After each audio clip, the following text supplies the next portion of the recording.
Ladies and gentlemen, welcome back to the UFO Whistleblower Marathon. This is part 3 of the 3-part series. Remember, all of these gentlemen have testified in front of Congress under oath. Today we have Eric Hecker, who is a firefighter contractor for Raytheon, which is a military-industrial complex company. And he was in Antarctica at a Raytheon facility and says that Raytheon has the technology to produce earthquakes all throughout the planet. If you like what you see, please like, subscribe, and comment. Go to Spotify, go to Apple Podcasts, leave us a review, and you content creators out there, we've seen you all taking our content, making your own stuff, putting it out on the internet. Most people probably don't like that. We love it. So we made it easy for you. Go down. There's a link in the description. Has lots, hundreds of free downloadable raw reels that you can download for free. Make them into whatever you want. Monetize it. Make money off of it. Put it on TikTok. Put it on all the social media channels. We appreciate it. All we ask is that you tag the show. I love you all.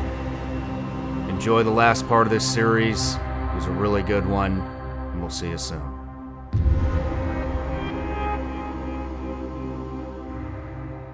Eric Hecker. Sean. Welcome to the show, brother. Thank you very much for having me, sir.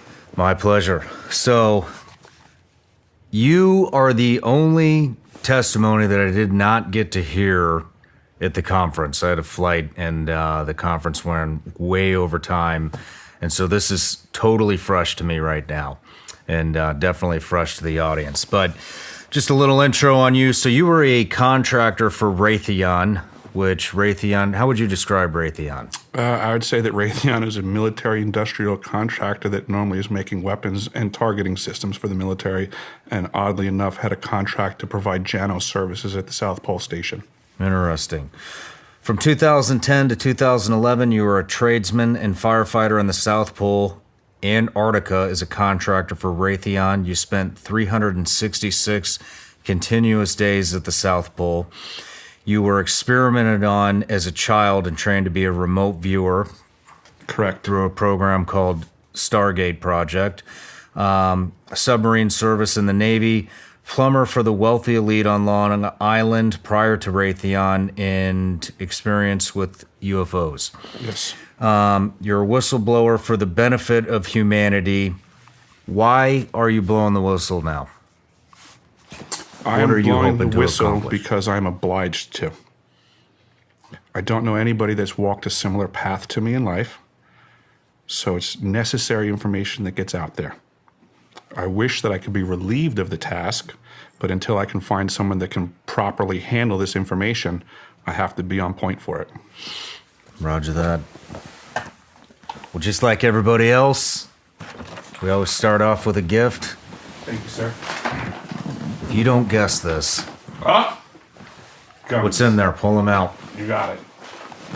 We have genuine Vigilance Elite gummies. Nice. Legal in all 50 states. They are. They're legal in all 50 states, believe it or not. Thank you very much. You're welcome.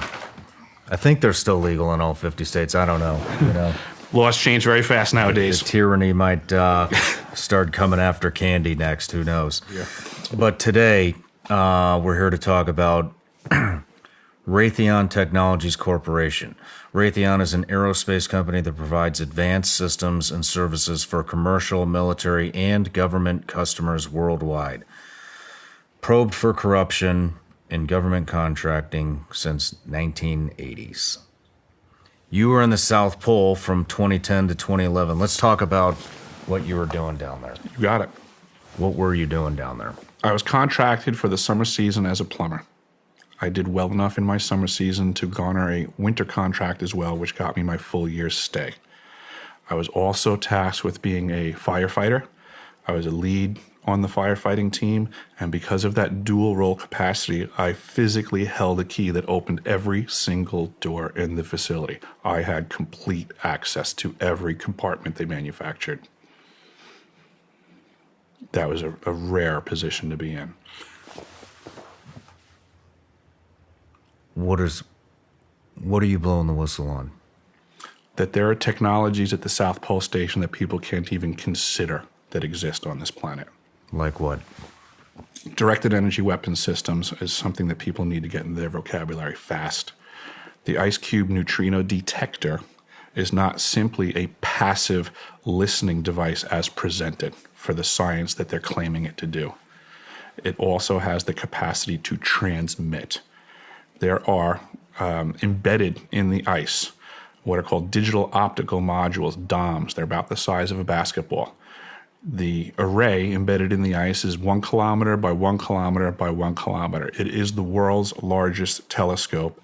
And now, because we have proven that it can transmit, it's the world's largest directed energy weapons system. It is responsible for the earthquakes in Christchurch, New Zealand in 2011 on the front end of the year. How do you know for a fact that that was responsible for that? Because I was present and I have gone over this with the pertinent people that I will not be releasing their names. Okay. But I was on the team, let's just say, and I've confirmed this. Well, I've provided documentation from the actual manufacturer's specs. So this unit was constructed, operated, and maintained by the University of Wisconsin, and just like every other device on the planet, whether you're driving an M1 Abrams tank or operating the ice cube neutrino detector, there's operator's manuals that tell you how things work. Right there in that information, free for everybody to find. I found it myself. I was directed to find it, I'll put it that way, and release this information. And it states very clearly that each one of these DOMs can transmit at 2,047 volts each. So these are currently the facts of life. how do you know? I mean, I guess what I'm asking is, how did it even come to your attention that this triggered an earthquake? If you're at the South Pole and New Zealand had an earthquake, I mean, how did you know it came from the South Pole? Without divulging names, Without divulging names. I could only say that it was communicated to me from team members that were present and fully read in at the time that they were aware.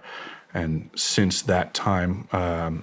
At the immediate, like the same day? Oh, absolutely. It was understood. Well, what was said? That we accidentally hit Christchurch, New Zealand twice when they were trying to fire up this weapon for the first time. That it was friendly fire. It was not on purpose, but it occurred. That the system is designed for that. And it was just friendly fire. So this is a telescope. That sounds like a... Is it a telescope? Absolutely. It is a neutrino detector, for sure. It can accomplish its primary purpose. It can also transmit and then provide a multifaceted platform for directed energy weapons systems. Do you have any idea how the earthquake was initiated? From misfiring the system. Where were they targeting? Yes. I don't know. Does it go into the earth? Does it go into the atmosphere? It can definitely go through the earth. I would consider that it might be able to do stuff in the atmosphere. I haven't heard that statement laid at its feet, but I wouldn't put it past it. I don't want to try to limit the functions of this device by my imagination or experience. I believe that's one of the problems with directed energy weapons is they are not like standard weapons of old where you have a gun and a particular caliber bullet, you pull the trigger and it does one thing. These platforms are way more complex than that. They do a lot of things. What else do they do? Excuse me. This system, additionally, in regards to the neutrinos, it detects the neutrinos that are apparently coming off of the new exotic propulsion systems for either off-world UFOs or reverse-engineered stuff on our planet. What is neutrino? Neutrino is a near massless particle that goes at, close, or beyond the speed of light. It is so small that it can pass between the electron shell and the nucleus of pretty much every atom on the planet. And the capacity of being detected at the South Pole Station when the neutrino impacts the nucleus of the water molecule of the ice in the glaciers at the pole, a reaction occurs. The nucleus and the neutrino become destroyed. A muon is created and ejected, and a blue flash of light known as Cherenkov radiation flashes in the ice, and that's what the DOMs, the digital optical modules, are detecting. That's their primary purpose as presented. Now, whether that neutrino comes from a quasar out in space or a exotic propelled engine off of vehicles that aren't being discussed contemporarily, it detects it, thus making it basically an air traffic control center for all non-discussed vehicles on this planet. So just like we have all the other air traffic on the planet and it's being completely observed and attended to, there's just another level of craft on this planet and another level of air traffic control tower that exists. This is that facility. Back to tracking neutrinos. What is that? Why are they tracking those? Oh, for the purposes of science, they're claiming that there's a lot to be ascertained by understanding the difference between low power and high power neutrino ejections from cosmic occurrences. It's about that vague. This is what they spend our tax dollars on. Let's talk about what else do they do? The device is also for faster than light communications, quantum entangled communications at great distance. In, I guess it was the late 80s or early 90s, Gary McKinnon hacked NASA. And he found the list of the off-world space fleet and the captains of the ships respectively. We have a fleet out there. If we have a fleet out there, we need to communicate with them. This is that facility. Can you explain quantum entanglement communications? Yes, I don't think most people understand what I'm about to say anyway, but I will. The way quantum entanglement works is that you can take two particles, quantum entangle them, and then take those two particles and move them at any distance in the cosmos. And let's just say, for example, if you quantum entangle two electrons and you have them spinning in the same direction, and then you take one of those electrons and you shoot that thing out 100,000 light years from the original. If you then rotate the spin on the one electron, if you modify it so that its spin changes, the quantum entangled electron at any distance will simultaneously, in no time, switch its rotation also because they're quantum entangled. So these communication systems are taking advantage of this aspect of quantum mechanics that most people can't wrap their heads around, and this is what they're utilizing. It's just the new level of science that affords us the ability to communicate at any distance instantaneously. I've heard about this. I've tried to dig into it, and it's hard to understand. It is hard to understand. It would be my best way to put it is that when electricity first came out, it was very hard for a lot of people to understand what Nikola Tesla was getting at. But everyone was using it before they even understood it. And this is just where we are right now. It's just a new technology. It's a new conversation. People don't have to understand it yet. They just have to realize it's real. What other kind of things can this? Oh, boy. Voice-to-skull technology. This is also in the foray of directed energy weapons. What is that? The ability to, let's just say, throw your voice into your head or my voice into my head, or allowing algorithms that now they can blanket a whole geographical area and they can make everybody change their thoughts. They can, I use the term intrusive thoughts. Back to that fork in the road analogy. If you find yourself where you have to make a decision about something, next thing you know, you catch yourself kind of having an argument in your head with your own voices. Well, the ability to add another one of your voices in there, but have it controlled by somebody else's microphone, so to say, is a very powerful tool. And I think this is a weapon of war that we are seeing happen to everyone around us. The Department of Defense recently started initiating protocols for their employees, their agents, to discuss Havana syndrome-like symptoms. And on that list is that their agents are hearing voices in their head. And this is what they're getting at. This is that technology that, next thing you know, you're trying to make a decision, but there's another Sean in your head that now is actually somebody else's control. And through the manipulation of that voice, They can now push you, just like we have, the cell phones are weaponized now, the social media platforms, and they can engage with an algorithm, and they know that they can push you in a direction by repetitive information being displayed in front of you, similar to the taquistoscope in grammar school, that they can learn your system and they can learn to manipulate it on a personalized level by just assessing you, what the things are that you're interested in, what are your weak points, what's the crack in the dam, what's the angle of attack. And it's through repetition and access. These are simply electromagnetic impulses in your head. It's not that they can't be read, it's not that they can't be copied, and it's not that they can't be just replayed with somebody else's control. I mean, I could get a voice changing thing and I could sound like you if I wanted to. I could call you on the phone, I could call your loved ones, and I could pretend I'm Sean. They can do that for you in your own head. If you're a business owner and you're hiring right now, you are also dealing with economic uncertainty. Now is the time more than any other time that you need to hire the right people faster and more efficiently than ever before to keep your costs down. Thankfully, there's a site like ZipRecruiter. From pricing to technology, everything that ZipRecruiter does is for you and what works best for you. And right now, you can try them for free at ziprecruiter.com/SRS. Here is how ZipRecruiter prioritizes your needs. Reach more qualified people. ZipRecruiter sends your job post to 100+ job sites. Beat out the competition for talent.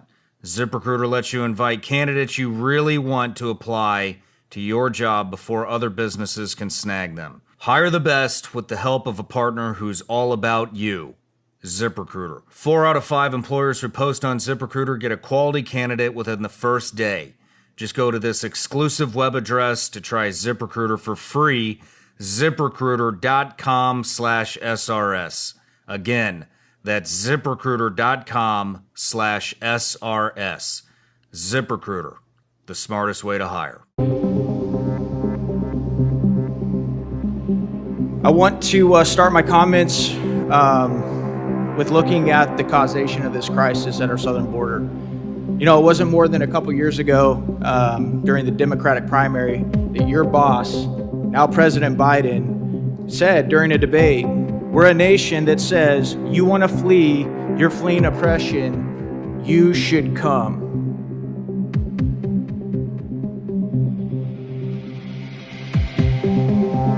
What's with the open borders? What are they hoping to accomplish? Well, I don't think it's, one simple answer like a lot of things. I think it's complicated, like human beings are complicated, but I think there's a couple different buckets there, in my opinion.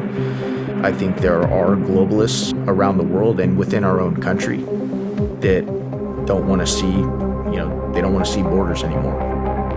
This is an historic moment. We have in this past year made great progress in ending the long era of conflict and Cold War.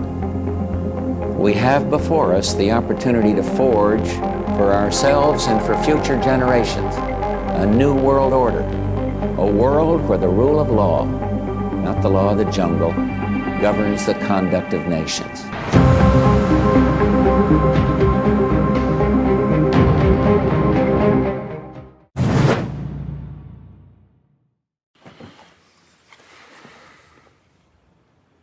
How are you finding all of this out? Years of research. The McDonald's Corporation just had an ad come out a few months ago that they're looking into research and development in a technology that will afford them the ability to pump their commercials into your brain while you're sleeping. You think that they figured this out or some other company figured it out first? You think if they're going to have this available to them next year, you think that there weren't agencies that have been wielding this for a decade or so? You're 100. Is there any? Where can I read about this? It's immediately available on the internet that McDonald's put this out there. McDonald's Corporation is looking into putting commercials into our brains while we're sleeping. And we can look that up. Absolutely.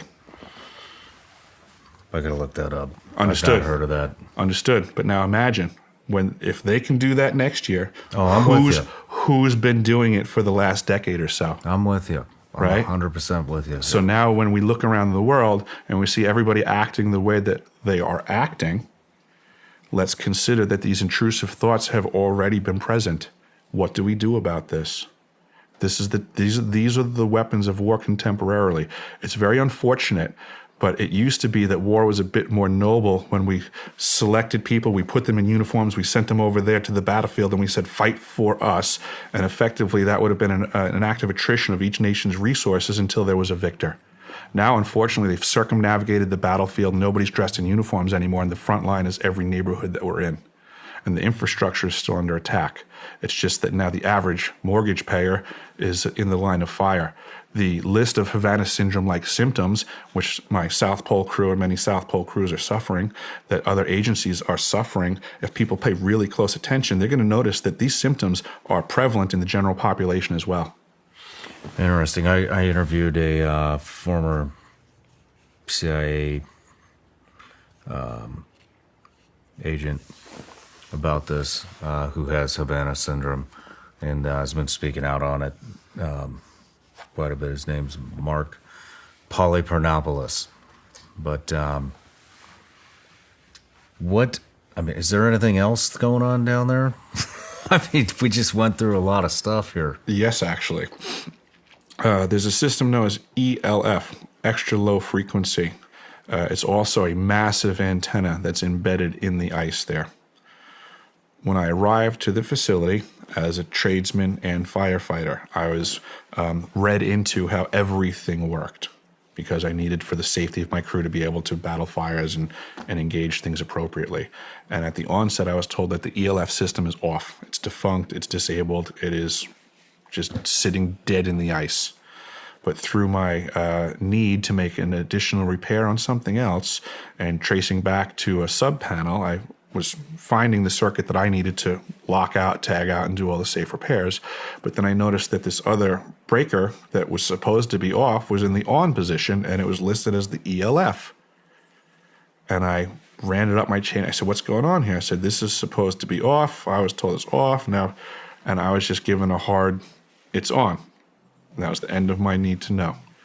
They didn't want to tell me anything else. You have identified the circuit that you need to work on. You have been informed that you can safely do your job. Carry on. So I did my job. I made the repair that I needed to on the circuit next to the circuit that I was now informed is duly on and operating. So the ELF is up and running, and that, again, is a multifaceted directed energy weapons platform. Do you have pictures of any of this stuff? I have a lot of pictures of me in these facilities. They mostly just prove my presence. If you hand those over, I'll display them on screen right now, if I can get them. I can get you pictures before you present this to the world. I would appreciate that. Let's talk about the clear air system called ARROW. Yes. Commonly referred to as the no-fly zone. Yes. The ARROW building, ARO, is the Atmospheric Research Observatory. It is listed on the chart, the one that I gave you as well, as a no-fly zone in the vaguest sense of the term at first glance. But as any pilot knows, there's always, fine print. So the no-fly zone, as listed at the South Pole Station because of ARROW, simply provides a limit to the ability for a plane to fly too low. It sets the floor at 8,000 feet. You can't fly below 8,000 feet. A lot of people like to try to claim that there's a hole at South Pole Station and there's a no-fly zone that protects from you flying in an area that'll see the hole. And that's just total shenanigans. The no-fly zone limits your ability to fly low, not high. So with that height available, you will see everything available to see, which is ice as far as the eye can see. There is no hole in the ice at the South Pole Station. There may be one somewhere else. I can't testify to the entirety of the continent. It's huge. All I can say is that when people are talking about there being a hole at the South Pole, they're full of crap. They don't know what they're talking about. They're taking something that they know very little about and just running with it. They say in other ways that, a little information is a dangerous thing, and that's what these people are doing, is they're operating off of very little information. The Atmospheric Research Observatory, as I testified in D.C., I witnessed myself in doing my standard rounds in the winter season at South Pole Station that building would, with great regularity, have a very powerful green laser beam shooting out of it into the cosmos. I believe through other things that I've located there, which is the chilled helium in a massive amount. It is chilled down to 4 degrees Kelvin in storage, which my understanding, this is something new that I'm learning about. It's called superfluids. Superfluids act very differently than other things in our scientific spectrum and are used for things called chemical lasers. Well, we had a superfluid and we had a laser. So I believe that what I'm learning on this is that it was probably a secondary means of long-range communication and or another weapons platform. June 18th was my birthday, right after Dr. Greer's event of June 12th. On June 18th, the National Science Foundation website could have posted anything they wanted for a photograph. But on my birthday, I would say I got a gift from someone in the program because they posted a picture of the Arrow Building's green laser blasting into the cosmos, which verifies exactly what I saw. Interesting. And you think that might be a communication device? How would they be communicating with the laser? I don't understand the science of it. I just know that it exists. Okay. The laser beam communication, direct line of sight, laser beam comms, microwave type comms, it exists. You say a lot of the crew members from the South Pole are experiencing Havana syndrome symptoms. What are some of those symptoms? They have mental degradation, troubles with their memory, fatigue, stuff like that, skin issues. Headaches? Yes.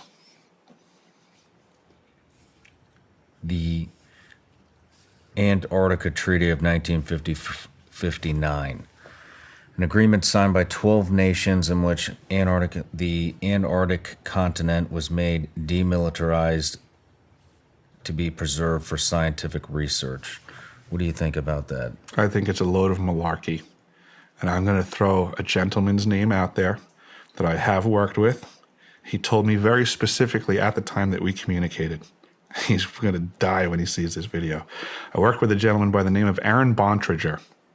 And he was also previously contracted by Raytheon Polar Services as a cook to work on a cat train that went across the ice. And he said the express purpose for him, I should say, for that team, working for Raytheon, was they were searching for missile site locations. No kidding. Correct. The whole idea of this being demilitarized is a load of baloney. How do you think they're getting, how are they powering this facility? I believe there's a secondary power source inside of the old pole that was built in 1957. What do you mean the old pole? The original pole, I should say, built in 1957, we referred to as old pole. There was other facilities that were manufactured, different stages of inhabitation of crew. So 1957 was the first one.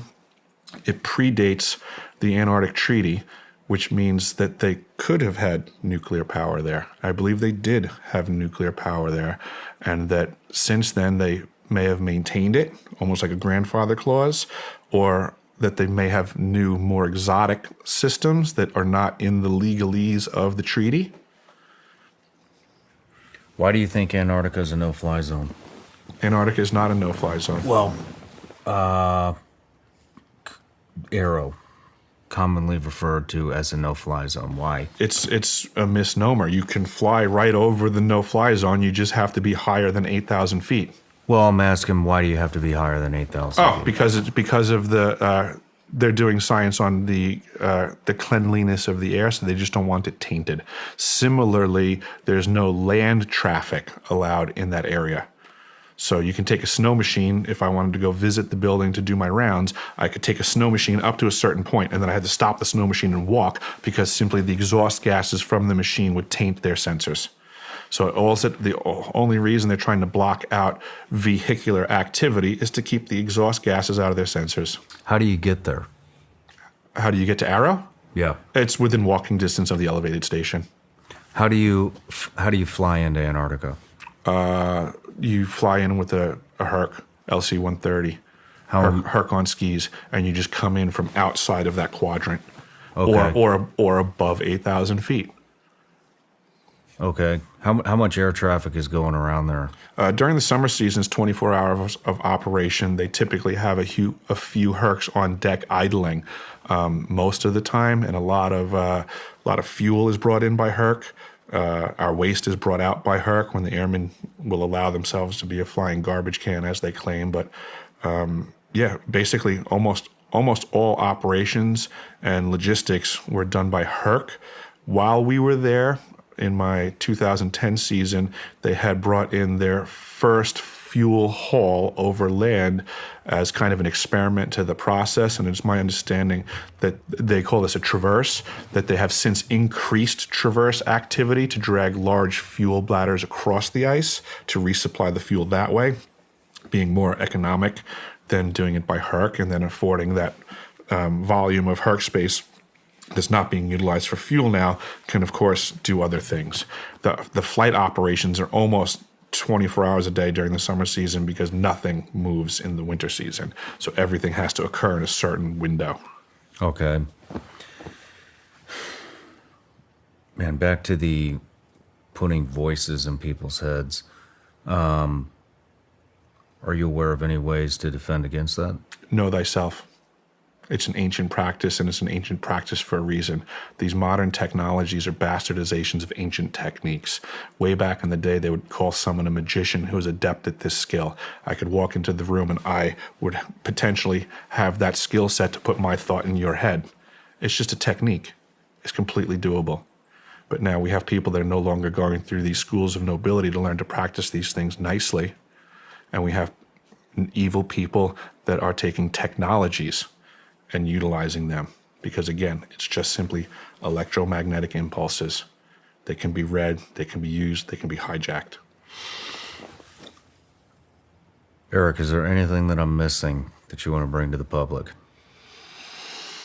That's a great question. I want to emphasize that we are currently in a state of war that people aren't realizing. What is that? These weapons are being wielded around us, against us. There are power players that are above nation states. Geographical boundaries and political parties mean very little to the wealthy elite on this planet. We're pawns, we're chattel. I am a person for the people. We, the people of this planet, deserve a better future than the one we are being presented. We've all, through our blood, sweat, and tears, we've invested here in the United States. We've invested our taxpayer dollars for these people to create weapon systems that they're using against us. It's a sin. It's illegal. It's a sin. It's immoral. And we have to do better for the future generations of this planet. Are you worried for your safety? No. Why not? I'm just simply beyond that. I don't really care what happens to me. I care about doing the right thing. Do you think you're in danger? I guess theoretically people don't like me doing what I'm doing. Yeah, I would say probably not. Fair enough. But work, if that's it, that's a lot of info in a short amount of time, and I really appreciate you coming here and inform us all. Mm-hmm. So have you been approached by any media outlets? I've been approached by a lot of people. Really? And I pretty much tell them to go scratch. Why do you tell them that? Because I can tell from the way that they approach me, they're not looking to do justice by what I'm saying. They're what I refer to as dissipators, people that are looking to waste my energy, divert it into the wrong direction. I'm very fortunate, and I would say blessed, to have met someone like yourself who seems to be on the up and up and going to fight the good fight on this stuff, to get to the actual brass tacks truth and present it to the world in an untainted capacity. There's a lot of bad things going on this planet. I'm sure that you've experienced it yourself firsthand, and you're aware that a lot of people don't know that these things are happening in the shadows. I want people to know what's really going on this planet so they can make educated decisions about what they have to do to protect themselves and their children. Well, that's very noble of you. Man, I really appreciate it.